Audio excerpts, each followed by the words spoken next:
में कैसे परिवर्तित हो गया। और इस चमत्कार को देख करके महारानी तारा से सवाल करते हैं, देखिए ये जो पंचमेवा का प्रसाद आप सभी भक्तों के पास आ रहा है, इसे सभी अपने पल्लू में लेंगे, हाथ में कोई नहीं लेगा। जब तक कथा समापन की ओर ना जाए, विराम की ओर ना जाए, तब तक इसका कोई सेवन नहीं करेगा, कोई खाएगा नहीं। ठीक है, अपने पल्लू में लेकर के रखना। बोले सच्ची दरबार। जैसे ही महारानी तारा का पल्लू खोल करके देखा और कहा कि महारानी जी, मैं इस बात का इस विषय में जानना चाहता हूँ कि इसकी शक्ति का चमत्कार है, जिसने अभी मेरी आंखों के सामने इतना बड़ा चमत्कार दिखाया। मैं भी उसके दर्शन करना चाहता हूँ, उसे देखना चाहता हूँ। तो महारानी तारा ने कहा कि राजा, ये सब मेरी जगत जननी मैया का विशाली शक्ति भवानी का ही चमत्कार है, बाकी कुछ भी तो नहीं। और जैसे ही घर जाकर के इस बात की जिद करने लगे कि मुझे भी शक्ति का दर्शन करना है, तो महारानी तारा ने उत्तर दिया कि राजा,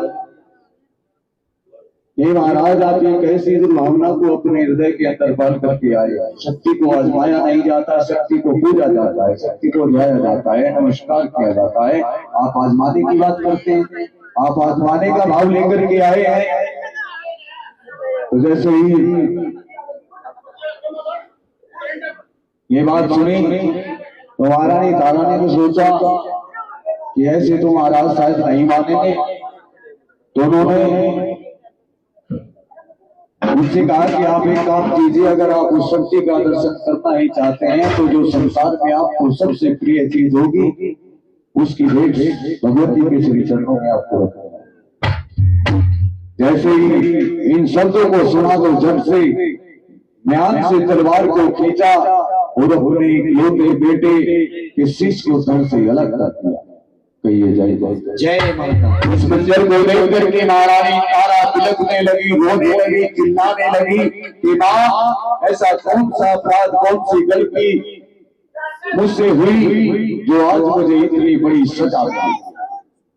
आज मेरा बसा बसाया संसार सब लुट गया मैया।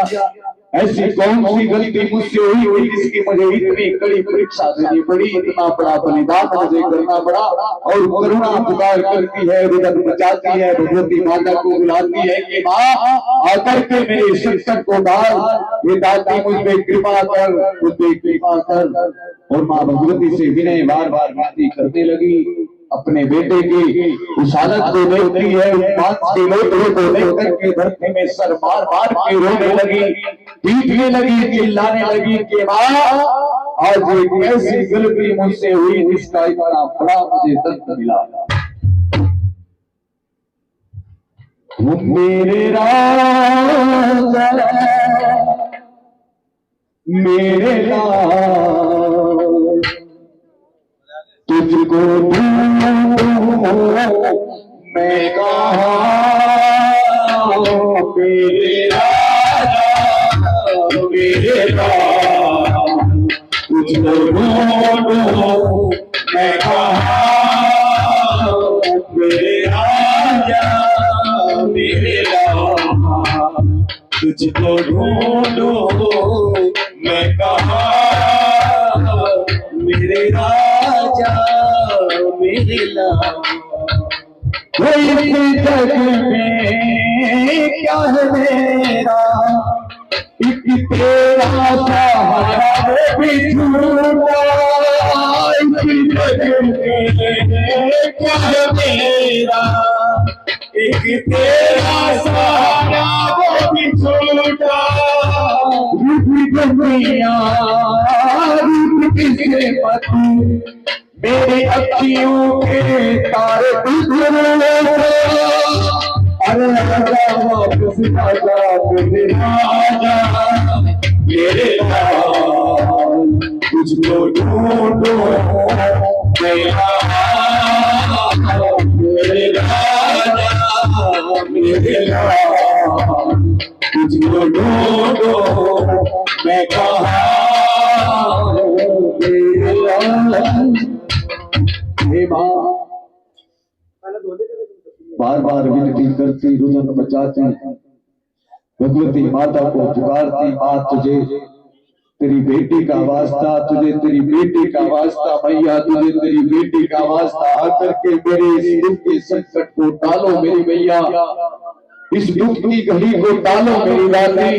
और बार बार भगवती के चरणों से लिपट करके उससे विनती करती है, और माँ अपनी बेटी की दौड़ पुकार सुन करके आती है, दर्शन देती है, उसके बेटे को समृद्ध करती है, जीवन दान देती है, फिर से महलों में हंसी खुशी का माहौल किया और उन दोनों को वरदान दिया।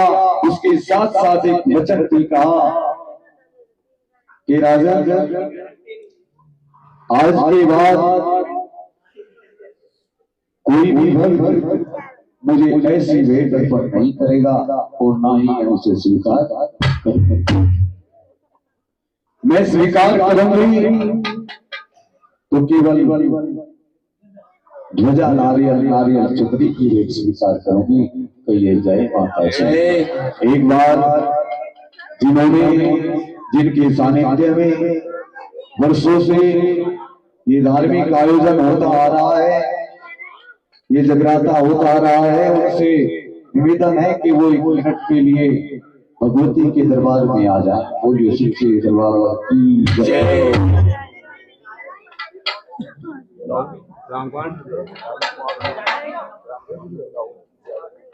यार रामकुमार घर आओ भाई, रामकुमार ने बुलाया होंगे तो लेके फटाफट। आवाज एक खाली कटोरी रही है बेटा, एक थाली भी लेगा आरती के लिए। मैं बोलता हूँ रामकुमार भाई आ जाएगा।